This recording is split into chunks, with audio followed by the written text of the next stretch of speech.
नमस्कार, मी श्वेता अंकले. तरुण भारतच्या न्यूज बुलेटिन मध्ये आपल्या सर्वांचे स्वागत. आता पाहूया ठळक घडामोडी. इस्लाम धर्माचे धर्मगुरू महम्मद पैगंबर यांच्या जन्मदिनानिमित्त ईद ए मिलाद साजरा केला जातो. या निमित्त बेळगाव शहरातून भव्य मिरवणूक काढण्यात आली. मशिदी, मदरसे इत्यादींवर आकर्षक विद्युत रोषणाई करण्यात आली होती. शहरातील दरबार गल्ली, कॅम्प, न्यू गांधीनगर, आझमनगर, श्रीनगर या परिसरात ईद ए मिलाद उत्साहात साजरा करण्यात आला. या निमित्त काही मंडळींनी आकर्षक देखावे व विद्युत रोषणाई साकारली होती. विद्यार्थ्यांना व्यसनांपासून दूर ठेवण्यासाठी शैक्षणिक संस्थांचा परिसर तंबाखूजन्य उत्पादनांपासून पूर्णपणे मुक्त ठेवण्याच्या आदेश वजा सूचना केंद्राने राज्यांना केल्या आहेत. अशा तंबाखूजन्य उत्पादनांचे सेवन करणाऱ्या विद्यार्थ्यांवर कारवाई करण्यास मागे पुढे पाहू नये असेही केंद्राने राज्यांना सांगितले आहे. शैक्षणिक परिसर तंबाखू मुक्त ठेवण्यासाठी केंद्रीय शिक्षण मंत्रालय आणि आरोग्य मंत्रालयाने संयुक्तपणे राज्यांसाठी मार्गदर्शक सूचना जारी केल्या आहेत. दोन्ही मंत्रालयांच्या सचिवांनी सर्व राज्ये आणि केंद्रशासित प्रदेशांच्या मुख्य सचिवांना नियमांची काटेकोर अंमलबजावणी करण्यासाठी कळवलं आहे. शैक्षणिक संस्थेच्या 100 मीटरच्या परिघामध्ये तंबाखूजन्य उत्पादनांची विक्री करता येणार नाही असंही म्हटलं आहे.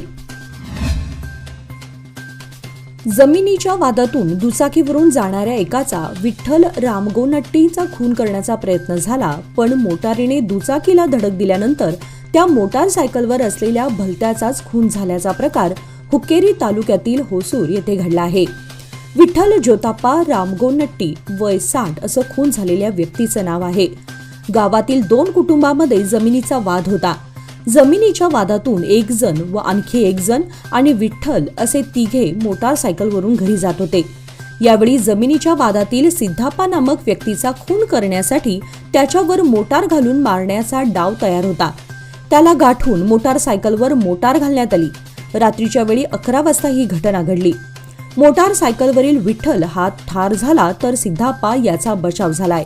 त्यामुळे खून एकाचा करण्याचा प्रयत्न करणाऱ्या मारेकऱ्यांकडून दुसऱ्याचाच खून झाला. या प्रकरणी यमकनमर्डी पोलिसांनी घटनास्थळी धाव घेऊन तपास करून संशयितांना पकडलं आहे.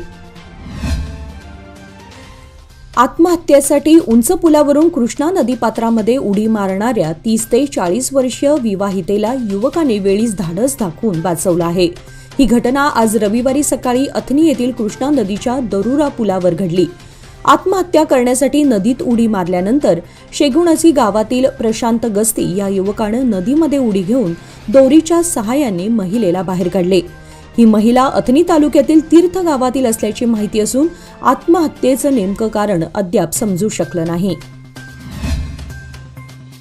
शिक्षक हा विद्यार्थ्यांना घडवतो, त्यामुळे शिक्षक हा लोकशाहीचा निर्माता आहे.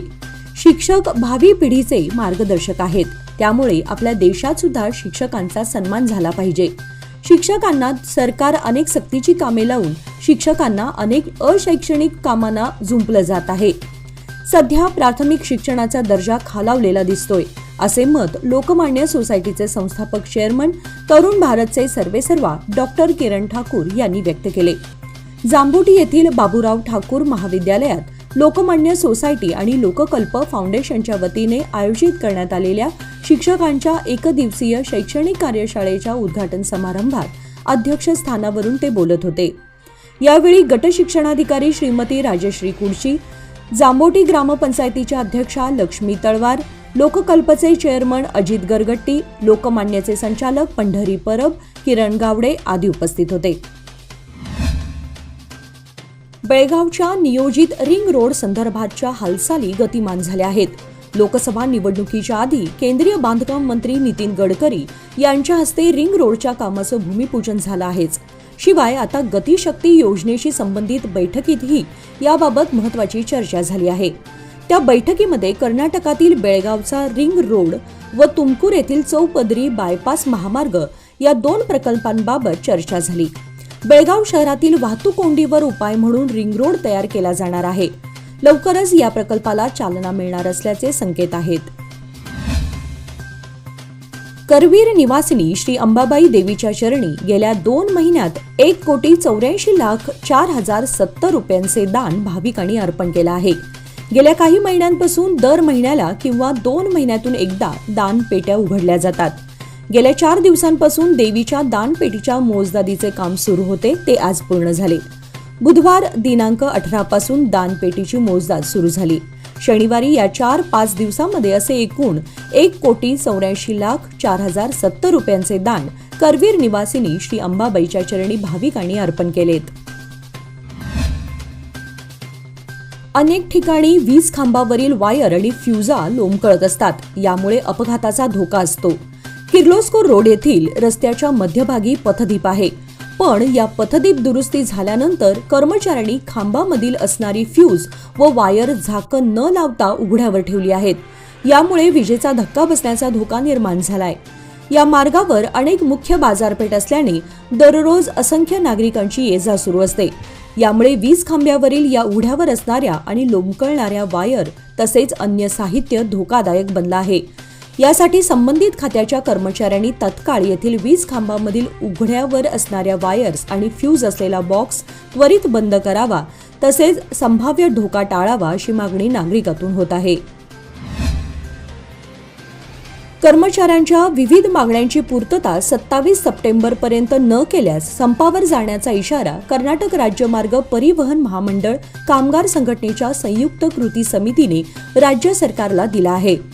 राज्य सरकारने कर्नाटक राज्य मार्ग परिवहन महामंडळ, कल्याण कर्नाटक मार्ग परिवहन महामंडळ, वायव्य कर्नाटक मार्ग परिवहन महामंडळ आणि बंगळूर महानगर परिवहन महामंडळ या 4 संस्थांमधील 4,562 कोटी रुपयांचे वेतन व प्रलंबित थकबाकीबाबत तातडीने निर्णय घ्यावा अशी मागणी करण्यात येत आहे. धर्मवीर संभाजी उद्यान परिसर मद्यपींचा अड्डा बनत चाललाय. सायंकाळनंतर परिसरातील काही युवक या ठिकाणी येऊन मद्यप्राशन करत आहेत. परिसरामध्ये ठिकठिकाणी दारूच्या बाटल्या आणि प्लास्टिक पिशव्या, प्लास्टिकचे ग्लास पडल्याचे दिसून येत आहे. उद्यानाचा वापर शहापूर परिसरातील युवक खेळासाठी म्हणून करत असतात. सायंकाळनंतर अनेक जण वॉकिंगसाठी म्हणूनही येत असतात, पण सायंकाळनंतर या ठिकाणी त्यांचा वावर वाढलाय. उद्यानाच्या संरक्षक भिंतीला लागून झाडी आणि वेली देखील वाढल्या असून त्याचा आडोसा घेतला जात आहे. या ठिकाणी पथदीपांची व्यवस्था नसल्यानं उद्यानात काळोख राहत असून मद्य पिणं अगदी सोयीचं वातावरण बनलंय. याला आळा कोण घालणार असा प्रश्न निर्माण झाला आहे. ऐन भात पोसवणीच्या वेळीच पावसाने दडी मारली असल्यानं भात पिकावर तांबेरा आणि करपा रोगाचा प्रादुर्भाव वाढलाय. त्यामुळे शेतकरी चिंतातूर बनले असून हातातोंडाला आलेलं पीक वाया जाण्याची भीती शेतकऱ्यांना आहे. सध्या औषध फवारणी करण्यासाठी शेतकऱ्यांची धडपड सुरू आहे. वातावरणात उष्मा निर्माण झाला असल्यानं रोगाचा प्रसार झपाट्याने वाढतोय. बेळगाव तालुक्यामध्ये खरीप हंगामामध्ये मोठ्या प्रमाणात भात पीक घेतलं जातं. सलग पावसामुळे यंदा पूर परिस्थिती निर्माण होऊन भाताचं मोठ्या प्रमाणात नुकसान झालं. परिणामी बहुतांश शेतकऱ्यांना दुबार पेरणी करावी लागली. सध्या भात पिके पोसवणीच्या दरम्यान पावसाची गरज भासत आहे. प्रथम सत्र परीक्षांना उद्यापासून प्रारंभ होणार आहे. दसरोत्सवाच्या सुट्टीपूर्वी परीक्षा पूर्ण करण्यासाठी शाळांची तयारी सुरू आहे. त्यामुळे सध्या सर्वत्र विद्यार्थी परीक्षेच्या तयारीला लागले आहेत. 1ली ते 10वी पर्यंतच्या परीक्षा वेळापत्रकानुसार घेतल्या जाणार असल्यानं शाळांकडून तयारी सुरू आहे. पहिल्या सत्राच्या परीक्षांचे वेळापत्रक जिल्हाधिकारी कार्यालयाकडून वेळापत्रक जाहीर केलं आहे.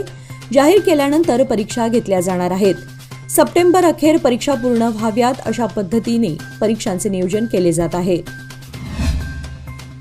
कमी कालावधीत आकर्षक परतावा लोकमान्य सोसायटी सादर करीत आहे अनमोल आर्थिक ठेव योजना, जी देते तुमच्या गुंतवणुकीवर 10% परतावा, तेही फक्त 13 महिन्यांमध्ये. अधिक माहितीसाठी कॉल करा 1800-212-4050. योजना फक्त सभासदांकरता. नियमवाटी लागू. लोकमान्य, जिथे पैसा वाढतो आणि नातं वृद्धिंगत होतं. उज्ज्वल भविष्याच्या गुंतवणुकीची सुरुवात लोकमान्य सोसायटी सादर करीत आहे मान्सून ठेव योजना, जी देते तुमच्या गुंतवणुकीवर 10.25% परतावा, तेही फक्त 500 दिवसांमध्ये. अधिक माहितीसाठी कॉल करा 1800-212-4050. योजना फक्त सभासदांकरता. नियमवाटी लागू. लोकमान्य, जिथे पैसा वाढतो आणि नातं वृद्धिंगत होतं. केंद्र सरकारतर्फे देशभरात राबवण्यात येत असलेल्या स्वच्छता ही सेवा या कार्यक्रमांतर्गत ज्योती महाविद्यालयाच्या राष्ट्रीय सेवा योजनेच्या विद्यार्थी विद्यार्थिनींनी आज सकाळी नरगुंदकर भावे स्मारकाच्या ठिकाणी श्रमदानाने स्वच्छता मोहीम राबवली. ज्योती महाविद्यालयाच्या राष्ट्रीय सेवा योजनेच्या विद्यार्थ्यांनी स्वयंस्फूर्तीने आज रविवारी सकाळी नरगुंदकर भावे स्मारकाच्या ठिकाणी साफसफाई मोहीम राबवून तेथील केर कचरा, झाडे झुडपे आणि रान काढून परिसर स्वच्छ केला. या स्वच्छता मोहिमेमध्ये प्राध्यापक डी.ए. निंबाळकर, प्राध्यापक महेश जाधव, विनायक जाधव आदी यावेळी उपस्थित होते. बेळगाव जिल्हा छायाचित्रकार आणि व्हिडिओग्राफर संघाचे सदस्य व हिंडलगा ग्रामपंचायत सदस्य ज्ञानेश्वर भैरू पाटील उर्फ डी.बी. पाटील यांना उल्लेखनीय कार्यासाठी कर्नाटक फोटोग्राफर्स असोसिएशनतर्फे विशेष पुरस्काराने सन्मानित करण्यात आले आहे. कर्नाटक फोटोग्राफर्स असोसिएशनतर्फे बेंगळूर येथील पॅलेस ग्राउंडवर येथे काल शनिवारी 10व्या DG इमेज एक्झिबिशन 2024चे औचित्य साधून पुरस्कार वितरण सोहळ्याचे आयोजन करण्यात आले होते. डी.बी. पाटील यांना राज्य संघटनेचे अध्यक्ष नागेश यांच्या हस्ते सन्मानचिन्ह व प्रशस्तीपत्र देऊन गौरवण्यात आले. याप्रसंगी बेळगाव जिल्हा छायाचित्रकार व व्हिडिओग्राफर संघटनेचे अध्यक्ष बसवराज रामण्णवर, सचिव प्रकाश कळसद, मंजू कुंदरगी व नामदेव कोळेकर यांच्यासह विविध क्षेत्रातील मान्यवर उपस्थित होते. जेथे रस्ते ऐसपैस असतात त्याच्या बाजूला खोदाई केली तर त्याचा तितकासा परिणाम होत नाही, परंतु आधीच अडचणीचा रस्ता, वाहनांची वर्दळ आणि तेथेच खोदाई केली की वाहतुकीला अडथळा निर्माण होणं साहजिकच असतं. यासाठी अशी कामे तातडीने व्हायला हवीत. परंतु वाय जंक्शन जवळ 24 तास पाण्याच्या चेंबरसाठी खोदाई करून महिना उलटला तरी हे काम अगदीच धीम्या गतीनं सुरू आहे. वाय जंक्शन जवळील सिग्नल नेहमीच व्यस्त असतो. चन्नम्मा सर्कलकडून कोल्हापूर सर्कलकडे जाणारी वाहने, तिकडून शहरामध्ये येणारी वाहने, सदाशिवनगर, शाहूनगर, APMC सह या भागातील खेड्यांमधून येणाऱ्या लोकांसाठी वाय जंक्शन जवळील सिग्नल ओलांडूनच पुढे जावं लागतं. त्यामुळे येथे दिवसभर वाहनांची वर्दळ मोठ्या प्रमाणात असते. अशा ठिकाणांच्या या रस्त्यावरील खड्डे तातडीने बुजवावे अशी मागणी केली जात आहे. रोटरी क्लब ऑफ बेळगाव दर्पणतर्फे राष्ट्र निर्माता पुरस्कार सोहळ्याचे आयोजन करण्यात आले होते. दर्पणने 2024-25 वर्षांतर्गत दत्तक घेतलेल्या मण्णूर येथील 4 शिक्षिकांचा गौरव करण्यात आला. सुजाता नावगेकर, आशा पोद्दार, राजश्री तुडेकर, सुनंदा मजुकर यांचा यामध्ये समावेश आहे. यावेळी प्रीती चौगुले, कलमेश्वर हायस्कूलचे मुख्याध्यापक YK नाईक, रोटरी क्लब दर्पणचे सचिव शीतल चिलमी, डॉक्टर स्मृती प्रधान उपस्थित होत्या. कार्यक्रमाला रोटरीचे पदाधिकारी व गावातील नागरिक उपस्थित होते. जसे ऋतू बदलतात त्याप्रमाणे वातावरणातही बदल होतो. वातावरणातील बदल होत असताना काही प्रमाणात रुग्णसंख्याही वाढते.